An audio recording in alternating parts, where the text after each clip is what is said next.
بعد بادشاہ وقت نمرود کے پاس گئی. نمرود اور حضرت ابراہیم کے درمیان مقابلہ مناظرہ ہوا، بحث و مباحثہ ہوا. نمرود نے کہا کہ تم جس اللہ کو مانتے ہو اس کی خصوصیت کیا ہے؟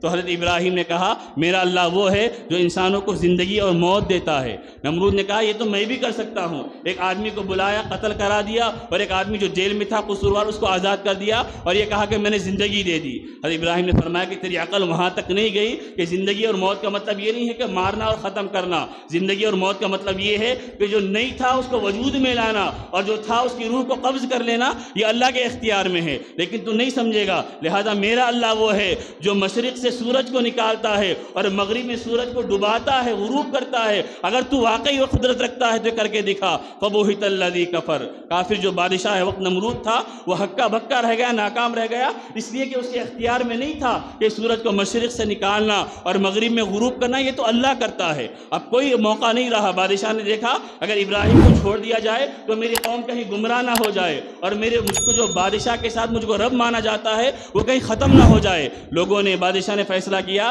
کہ حضرت ابراہیم کو ایک دہکتی ہوئی آگ میں ڈال کر جلا دیا جائے، ان کے قصے کو ختم کر دیا جائے، ان کے وجود کو مٹا دیا جائے، تاکہ لوگ توحید کو ماننے والے نہ بنے. لیکن جس کی حفاظت کرنا اور جو دنیا میں توحید کا لمبردار بن کر آیا تھا اور جس کی نسل سے سید الاولین والآخرین محمد رسول اللہ کو آنا تھا، وہ کیسے ان کے مکر و فریب کی سازشوں سے ختم ہونے والے تھے. چنانچہ لکھا ہے 1 مہینے تک پوری قوم نے لکڑیوں کو جمع کیا. ایک بڑی جگہ کا انتخاب کیا گیا. 1 مہینے تک ہر مرد و عورت اس گڑھے میں لا کر لکڑیوں کو ڈالتے رہے. اس کے بعد آگ جلائی گئی. 7 دن تک مسلسل آگ جلتے رہی، یہاں تک کہ اس آگ کے اوپر سے کوئی پرندہ نہیں گزر سکتا. گزرتا تو جل جاتا. کوئی انسان اس آگ کے قریب نہیں جاتا.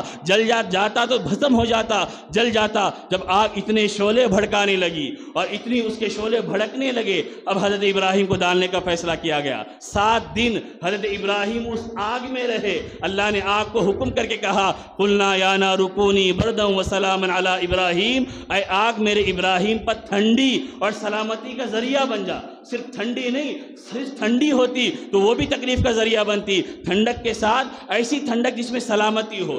آگ کے اندر جلانے کی صفت ہے، آگ جلانے پر قادر ہے، لیکن جب اللہ فیصلہ کرتا ہے تو اس آگ سے جلانے کی تاثیر کو ختم کر دیتا ہے. چھری کاٹنے کے اندر اس کی صلاحیت رکھی گئی، لیکن جب اللہ فیصلہ کرتا ہے تو چھری کے اندر سے کٹنے کی صلاحیت ختم ہو جاتی ہے. یہی کر کے اللہ نے دکھایا. جو لوگ حیران تھے کہ جس ابراہیم کو جلایا گیا جہاں سے پرندے گزرتے تو جل جاتے، وہ ابراہیم آگ میں اطمینان کے ساتھ بیٹھے ہوئے ہیں. اور بعض روایتوں میں ہے کہ حضرت ابراہیم نے کہا میری زندگی کے وہ 7 دن سب سے بہترین دن تھے جس میں مجھے آگ میں رکھا گیا، کہ کوئی ہر طرح کا آسانی. اس وقت علماء نے لکھا ہے کہ سارے زمین و آسمان کے فرشتے بے چین و بے قرار تھے کہ ابراہیم کو آگ میں ڈالا جا رہا ہے. فرشتے کہتے کہ اللہ آپ حکم دیجئے ہم آگ کو بجھا دیں گے. اللہ نے کہا کہ نہیں، جاؤ تم ابراہیم سے خود پوچھ لو. جبرائیل آئے، ابراہیم سے پوچھنے لگے ابراہیم کیا میری مدد کی ضرورت ہے؟ تو ابراہیم نے کہا مجھے تمہاری مدد کی ضرورت نہیں ہے، اللہ سب دیکھ رہا ہے، وہ خود میری مدد کرے گا. اس لیے قرآن میں جو اللہ نے کہا قلنا یا نار، ہم نے کہا آگ سے،